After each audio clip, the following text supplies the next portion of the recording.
fellow Toastmasters and honored guests. I'm sure many of you are aware that Everglades National Park in Florida is being overrun with snakes, or perhaps I should say overslithered. Now many of you may say, it's a swamp, you expect there to be snakes in it, right? Well, I'm not referring to the rattlesnakes and coral snakes and copperheads and water moccasins and so on and so on and so on that you would expect to find in the swamp. Instead, I'm referring to the pythons and boa constrictors that over the last few decades have either escaped into the swamp or have been released into it by pet owners who can no longer face their responsibilities, and who have found the swamp to be so conducive and amenable, the snakes I mean, not the pet owners, that they have established a very successful breeding population, and this population has reached the point where it's causing serious damage to the indigenous wildlife.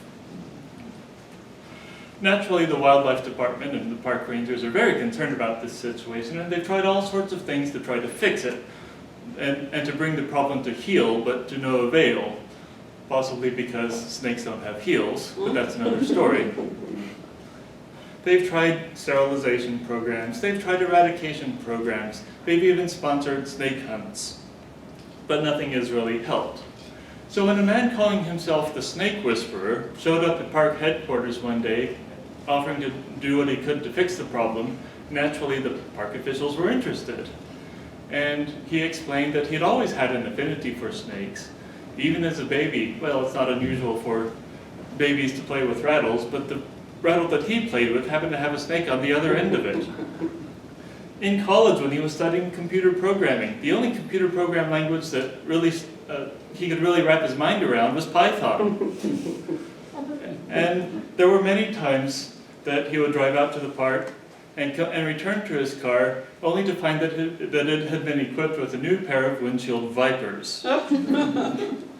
So eventually he decided that as long as he had this rather strange and somewhat socially isolating attribute, he might as well do something with it. So he went online and got himself certified as a shaman or a witch doctor or traditional healer, something of that sort, with a minor in exotic animal handling. Don't ask me how that works. I'll only say that these days it's incredible what you can find on the internet with respect to online education.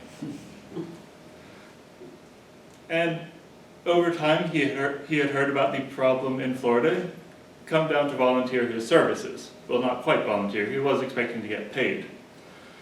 The park rangers heard all this and they talked it over amongst themselves and decided that they didn't have much to lose by giving him a chance.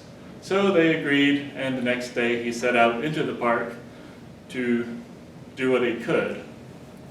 And after some searching, he eventually found a place, a relatively dry spot that he could commence operations and do whatever it is that shamans or whatever do. Now, I don't know what he was doing. I don't know what he thought he was doing. But the very large boa constrictor, who happened to inhabit that part of the swamp, evidently thought he was getting a free lunch. And so it wasn't long before the snake wrapped itself around him and began to do what boa constrictors do and tighten. And naturally he fought back, but the more he fought back, the more the snake tightened. And the more the snake tightened around him, the more he fought back. And it just kept getting tighter and tighter and tighter. And just when all was lost, up drove an ancient-looking car. And out of it popped an even more ancient-looking old man who looked like he was a shopkeeper from the 70s.